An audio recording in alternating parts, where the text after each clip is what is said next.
গরমকালে মেলা দিলে ওখানে তেমন কিছু করা যাবে না। শীতকালে মেলা দিলে চাদরের ভিতরে অনেক কিছু করা যাবে, গরমকালে করা যাবে না। চাদরের ভিতরে মেলায় হাতা মারামারি হয়, গরমকালে হাতা মারামারি করা যাবে না। এই জন্য শীতকালে বেশি মেলা হয়। এই যে জলসা দিলে মেলা, এটা আমি কি বলেছি? ফরজ। আর এখন যে শীতকালে সব বিশাল বিশাল মেলা হচ্ছে না, মিলন মেলা। হ্যাঁ, কি মেলা? মিলন মেলা। মানে কারা কারা মেলবে? মেয়ে মদ্য মেলবে। আমার একটা জিনিস আমি খুব ভাবি যে এই সমস্ত মেলাগুলো শীতকালে দেয় কেন? এ শালা গরমকালে হয় না কেন? এ শীতকালে দেয় কেন? বালিশে মাথা দিয়ে আমি এর একটা উত্তর খুঁজে পেয়েছি ভাই। উত্তরটা বলবো? গরমের সময় যত জামা খুলবেন তত মজা, গা যত খালি থাকবে তত মজা। আর শীতের সময়ে যত জড়াবেন তত মজা। বাবা, গরমকালে মেলা দিলে ওখানে তেমন কিছু করা যাবে না। শীতকালে মেলা দিলে চাদরের ভিতরে অনেক কিছু করা যাবে, গরমকালে করা যাবে না। চাদরের ভিতরে মেলায় হাতা মারামারি হয়, গরমকালে হাতা মারামারি করা যাবে না। এই জন্য শীতকালে বেশি মেলা হয়। ব্যাখ্যাটা কি বড্ড কি ভুল বলেছি নাকি? আপনারা কি মনে করতেছেন ওখানে কি হাতা মারামারি হয় না? আরো কি কত মারামারি হয় জানেন? বিয়ে করার ছেলেটা বিয়ে করেছে, বিয়ে করার 3 মাস পর বাচ্চা আছে। আগে ক মাস পরে? 3 মাস পরে বাচ্চা। ও কার বাচ্চা? ও হাতা মারামারি বাচ্চা। ও তো ওর বাচ্চা না, ও অন্য জায়গা থেকে এনে এখানে ডেলিভারি দিচ্ছে। মুসলমান সবাই মেলায় যায় না, যায় না। বোরখা পরে মেয়েরা মেলায় যাচ্ছে। এ মুসলমান মাহফিলে আসবে না, কোরআন হাদিস শোনার জন্য আসবে না, মেলায় যাবে। এখানে আসলে ঈমান মজবুত হয়, এখানে আসলে ঈমানের নূর পয়দা হয়। আর মেলায় গেলে বেঈমান হয়, মেলায় গেলে কাফের হয়। ওই জায়গাটায় যাবে। ঠিক না ভুল? আল্লাহ ওদেরকে হেদায়েত দিন। বলুন আমি, বলুন আমি। আমি কোন কথা বলছিলাম? কোন কথা বলছিলাম? আল্লাহ রসুল বলেছেন তোমরা ততক্ষণ পূর্ণাঙ্গ মুসলমান হতে পারবে না যতক্ষণ না পর্যন্ত তোমার সন্তান এবং তোমার পিতা, তোমার সন্তান এবং সমস্ত মানুষ অপেক্ষা আমাকে বলে। আমি আল্লাহ পাকের কোরআন শরীফের একটি আয়াতে শরীফা বলেছিলাম যে নবীকে পেতে গেলে 1000 দানা তসবিহ নিয়ে নবীর নামে জিকির করলে নবীকে পাওয়া যাবে না। নবীর শানে বড় একটা মাহফিল দিয়ে দিলাম, আমি নবীকে পেয়ে গেলাম না। আল্লাহ বললেন লাকাদ কানা লাকুম ফি রাসূলিল্লাহি উসওয়াতুন হাসানা। আল্লাহ বললেন আমি আমার হাবিব নবী মুহাম্মদ সাল্লাল্লাহু আলাইহি ওয়াসাল্লামকে পৃথিবীর জমিনে উত্তম আদর্শের নমুনা করে পাঠিয়েছি। আল্লাহ নবীকে পেতে গেলে নবী রেখে যাওয়া আদর্শে আদর্শিত হতে হবে। আল্লাহ নবী রেখে যাওয়া সুন্নাতকে জীবনে আঁকড়িয়ে ধরতে হবে। আমরা যদি নবীর আদর্শে আদর্শিত হতে পারি, আমরা যদি নবী রেখে যাওয়া সুন্নাতগুলোকে জীবনে আঁকড়িয়ে ধরতে পারি, নবী পাওয়া যাবে, রব পাওয়া যাবে, নাজাত পাওয়া যাবে, জান্নাত পাওয়া যাবে। একটু মহব্বতে বলুন।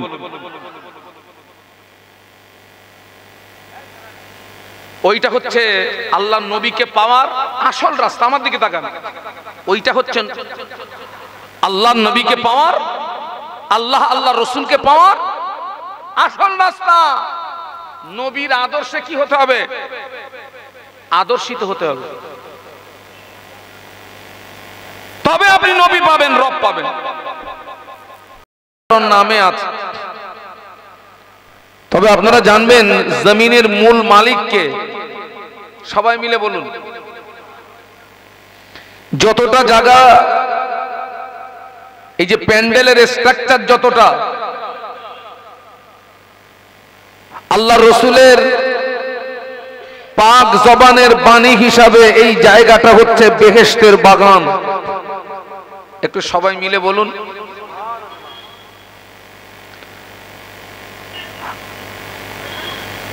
জান্নাত আমাদের ইন্তেকালের পরে বিচার অন্তে আল্লাহ পাকের রহমত যদি হয় তবে আমরা জান্নাত পাবো। আপনাদেরকে একটা কথা বলি, আপনার জীবনের কোন আমল আপনাকে জান্নাতে নিয়ে যেতে পারবে না। আপনার জীবনের কোন ইবাদত আপনাকে জান্নাতে নিয়ে যেতে পারবে না। আপনার জীবনের নামাজ, আপনার জীবনের রোজা, হজ, যাকাত, দান, খয়রাত, তাসবিহ, তেলাওয়াত একটাও আপনাকে জান্নাতে নিয়ে যেতে পারবে না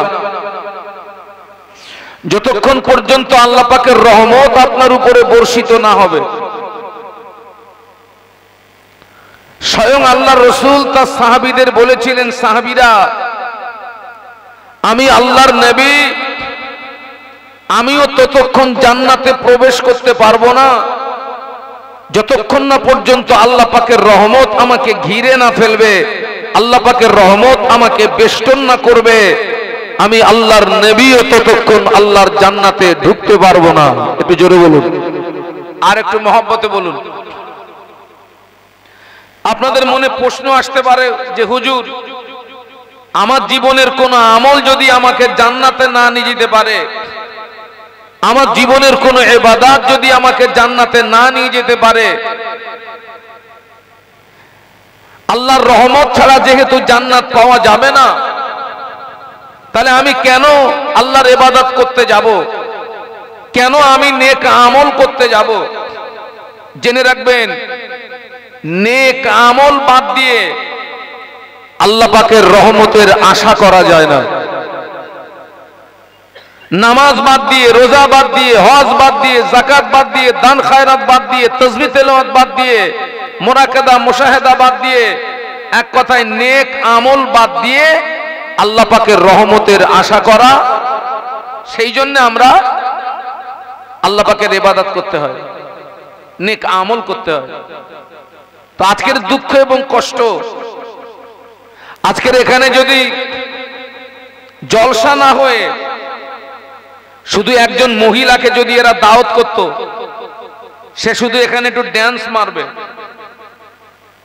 আল্লাহর বান্দারা আসতো না? আরে আপনাদেরকে জোরে কথা বলতে হবে। এখানে কি প্যান্ডেলের প্রয়োজন ছিল? এই নিচে চটের আপনার প্রয়োজন ছিল? তাবাররুকের প্রয়োজন ছিল? কারা আসতো?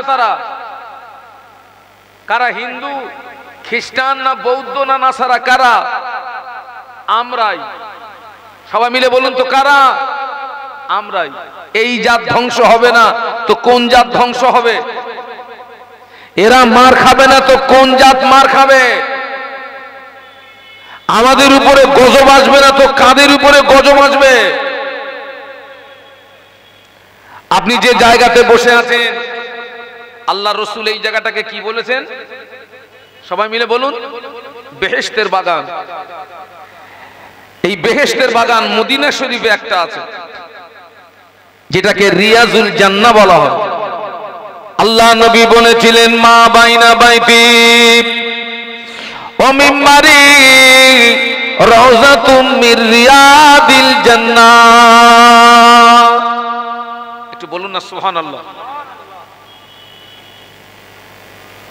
মদিনার মসজিদে নববী শরীফে, মদিনার মসজিদে নববী শরীফের সংলগ্ন আল্লাহ নবীর মাজার মুকাদ্দাস, আল্লাহ নবীর মাজার মুকাদ্দাস থেকে নিয়ে আল্লাহ নবী যেখানে দাঁড়িয়ে খুতবা দিতেন মাঝখানে একটা ফাঁকা জায়গা, আল্লাহ নবী বলেছিলেন ওই জায়গাটা হলো জান্নাতেরই টুকরা।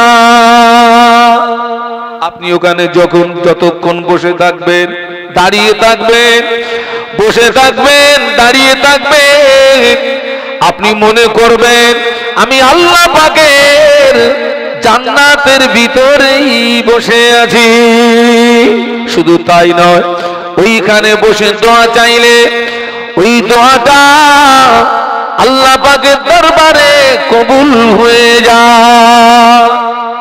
একটু মহব্বতের সঙ্গে বলুন, এটাও জান্নাতের কি বাগান।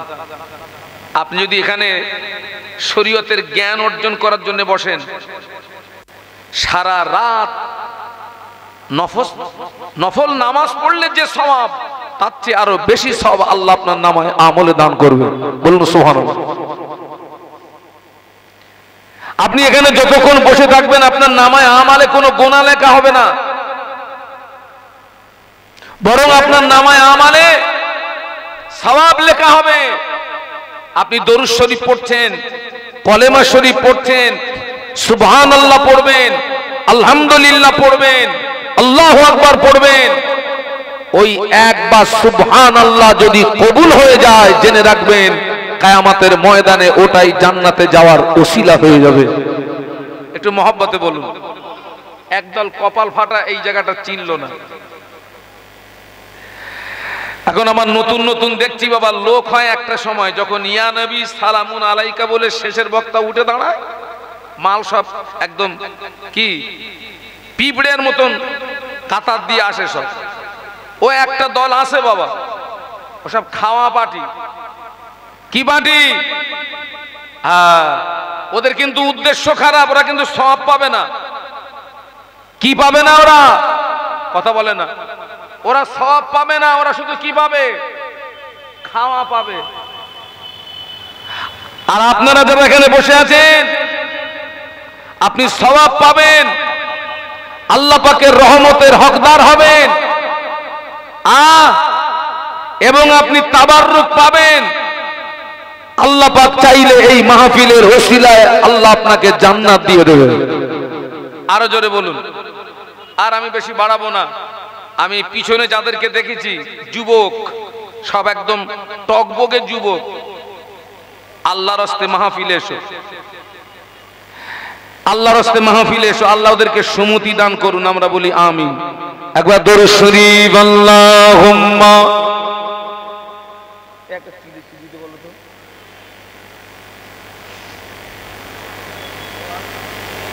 ওয়ালা আলে সাইয়্যিদিনা।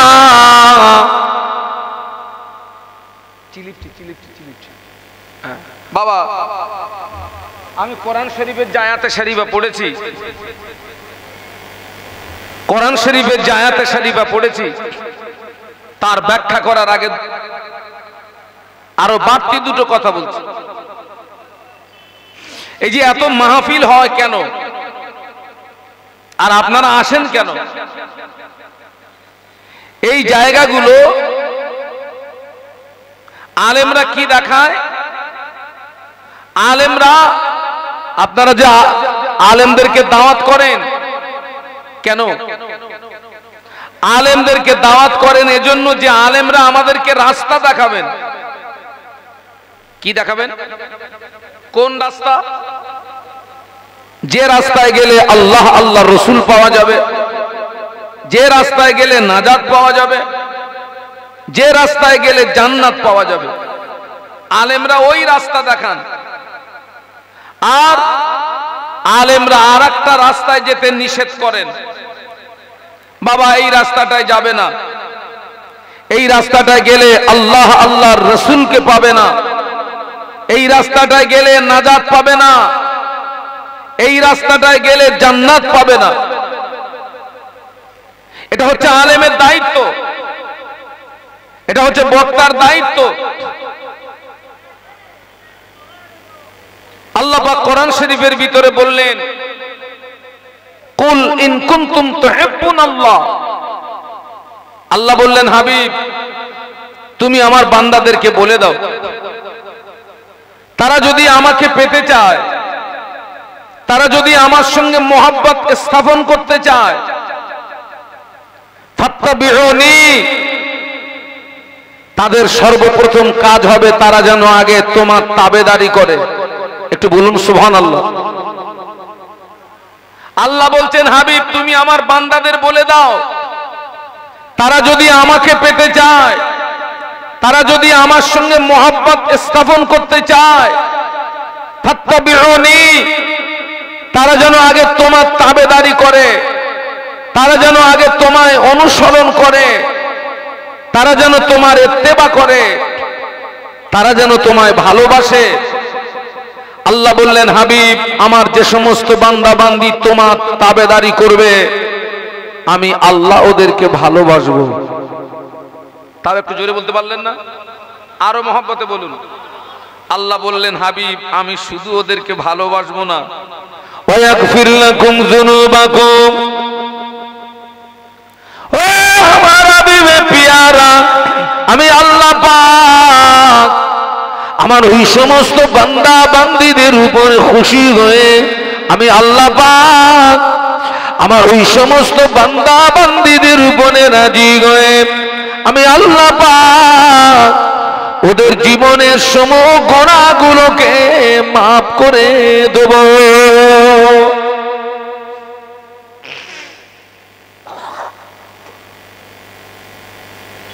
আমরা যদি নবীর তাবেদারি করতে পারি, আল্লাহ আমাদেরকে ভালোবাসবেন। আল্লাহ শুধু ভালোবাসবেন না, আল্লাহ আমাদের জীবনের গুনাহ কি করে দেবেন? একটু সবাই মিলে বলুন। এই আয়াতে শরীফার দ্বারাতে স্পষ্ট প্রমাণ পাচ্ছি, নবী বাদ দিয়ে আল্লাহ পাওয়া যাবে? নাজাত যাবে? জান্নাত কিছুই পাওয়া যাবে না। এখন দেখেন, এই আমরা যারা এখানে এসেছি, আমরা কিন্তু সকলে ওই নবীকে ভালোবাসার দাবিদার, না কি গো? আপনারাও ওই নবীর ভালোবাসার দাবিদার, আমিও ওই নবীর ভালোবাসার কি দাবিদার। কিন্তু দেখেন, মৌখিক নবীর ভালোবাসার দাবি করাটা সহজ, আর ওই দাবিটাকে প্র্যাকটিক্যালে দেখানোটা, আমার সঙ্গে একটু কথা বলুন না। মৌখিক ভালোবাসার দাবি করা কি সহজ, আর ওটাকে প্র্যাকটিক্যালে দেখানো। নবী পাকের একজন সাহাবী আল্লাহ নবীকে জিজ্ঞাসা করেছিলেন, ইয়া রাসূলুল্লাহ, হাবিবাল্লাহ, মাতা সা, হুজুর কিয়ামত কবে হবে? সাহাবী নবীকে কি জিজ্ঞাসা করলেন? ইয়া রাসূলুল্লাহ, কিয়ামত কবে হবে বলুন তো। আল্লাহ নবী ওই সাহাবীকে জিজ্ঞাসা করেছিলেন, ও বাবা সাহাবী, তুমি কিয়ামতের সংবাদ নিচ্ছ, কিয়ামতের খবর নিচ্ছ, কিয়ামতের জন্য কি অর্জন করেছো বলো, কিয়ামতের জন্য কি সঞ্চয় করেছো বলো। ওই সাহাবী জবাব দিয়েছিলেন, ইয়া রাসূলুল্লাহ, হাবিবাল্লাহ, আমি কিয়ামতের জন্য কিছুই অর্জন করতে পারিনি, আমি কিয়ামতের জন্য কিছুই সঞ্চয় করতে পারিনি, তবে আমি আল্লাহ আল্লাহ রাসূলকে ভালোবেসেছি। আমি কিয়ামতের জন্য কিছু অর্জন করতে পারিনি হুজুর, কিছুই আমার নেই, তবে একটা হাতিয়ার আমার আছে, আমি আল্লাহ এবং আল্লাহ রসুলকে, সবাই মিলে বলুন, আল্লাহ নবীকে বললেন, দেখুন আল্লাহ নবী জবাব দিয়েছিলেন, ও বাবা সাহাবী, তোমার দাবি যদি সত্য হয়, আমি আল্লাহ নবী বলছি, কিয়ামতের ময়দানে ওই দাবি তোমাকে নাজাত করিয়ে দেবে। ও বাবা সাহাবী, তোমার দাবি যদি সত্য হয়, আমি আল্লাহ নবী বলছি কিয়ামতে ময়দানে ওই দাবি তোমাকে নাজাত করিয়ে দেবে। একটু সবাই মিলে বলা যাবে না? কথাটা বুঝতে পারলেন না পারলেন না? সাহাবী জিজ্ঞাসা করলেন, ইয়া রাসূলুল্লাহ কিয়ামত কবে হবে? আর আল্লাহ রসুল ঘুরিয়ে বললেন, তুমি যে কিয়ামতের খবর নিচ্ছ, কিয়ামতের জন্য কি অর্জন করেছো বলো তো? সাহাবী বললেন, আমি কিচ্ছু অর্জন করতে পারিনি, তবে আমি আল্লাহ রসুলকে ভালোবেসেছি। নবী বললেন, তোমার দাবি যদি সত্য হয়, ওই দাবি তোমাকে কিয়ামতের ময়দানে নাজাত করিয়ে দেবে। বাবা, আল্লাহ রসুলের ভালোবাসার দাবি করাটা সহজ না কঠিন? খুব কঠিন। এর ভিতরেই কিন্তু সব এসে যাচ্ছে। এই আল্লাহ রসুলের ভালোবাসার ভিতরে সব চলে আসছে। আল্লাহ পাক কোরআন শরীফের ভিতরে বললেন, ওমা খালাকতুল জিন্না ওয়াল ইনসা ইল্লা লিয়াবুদুন। একটু বলুন আল্লাহু আকবার। আচ্ছা, আমরা কি সংখ্যায় কম বলে আপনারা কি ঘাবড়াচ্ছেন নাকি? ভয় টয় লাগতেছে? এমন আওয়াজ দেন ও যেন সব ছুটে পালায়, আর যেন কেউ না আসে আমার কাছে ভিটে। দরকার নেই কারো, জবান খুলে বলুন আল্লাহু আকবার। হ্যাঁ,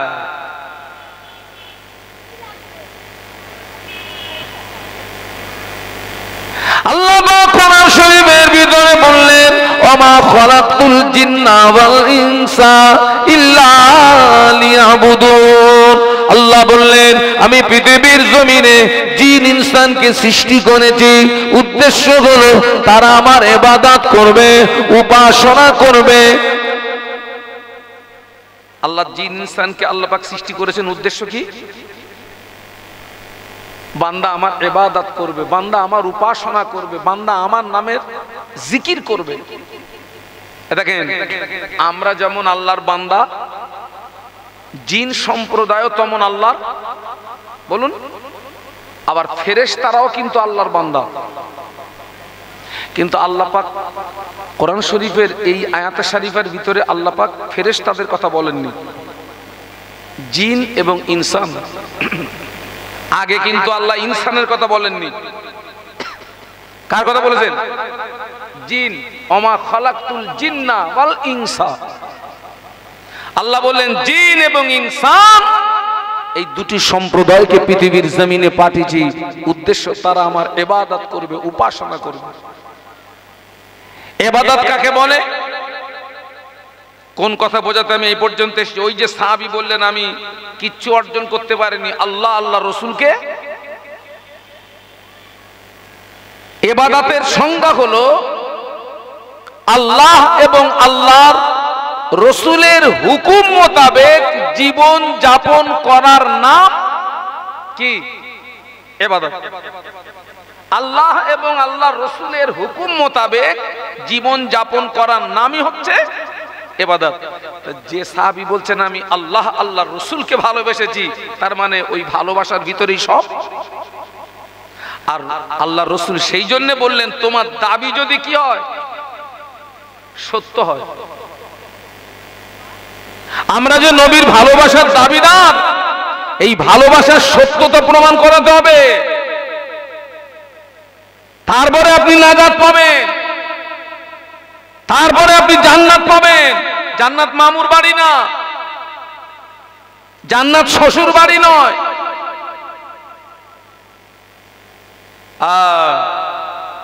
আল্লাহ নবী ১৫০০ বছর আগে নূরের জবানে বলে গেলেন, লা ইউমিনু আহাদুকুম হাত্তা আকুনা আহাব্বা ইলাইহি মিন ওয়ালিদিহি ওয়া ওয়ালাদিহি ওয়ান নাস আজমাইন। আল্লাহ নবী বললেন, তোমরা ততক্ষণ পূর্ণাঙ্গ মুসলমান হতে পারবে না যতক্ষণ না পর্যন্ত তোমার পিতা, তোমার সন্তান, সমস্ত মানুষ অপেক্ষা আমি রাসূলুল্লাহ আমাকে না ভালোবাসতো, ততক্ষণ পর্যন্ত পূর্ণাঙ্গ মুসলমান হতে পারবে না। আমরা যতক্ষণ না পর্যন্ত আমাদের পিতা, আমাদের সন্তান, সমস্ত মানুষ অপেক্ষা যতক্ষণ পর্যন্ত নবীকে ভালো না বাসতে পাচ্ছি, ততক্ষণ পর্যন্ত বলুন কি পূর্ণাঙ্গ পূর্ণাঙ্গ।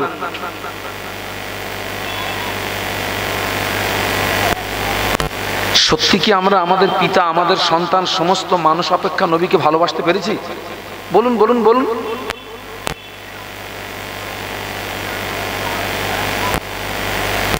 আরে নবীকে ভালোবাসা মানে এই নয় যে হাজার দানা তসবিহ নিয়ে 24 ঘন্টা নবীর নামে জপ জিকির করব। নবীর ভালোবাসা মানে এই নয় যে নবীর নামে কায়দা করে একটা মাহফিল দিয়ে দিলাম, নবী পেয়ে গেলাম, আল্লাহ পেয়ে গেলাম। না, আল্লাহ পাক কোরআন শরীফের ভিতরে বললেন, লাকাদ কানা লাকুম ফি রাসূলিল্লাহি উসওয়াতুন হাসানাহ। একটু বলুন না সুবহানাল্লাহ। আরে ভাই, আমি আপনাদেরকে কোরআন শোনাচ্ছি তো নাকি? হ্যাঁ, আলিফ লাম তারপর কি মিম।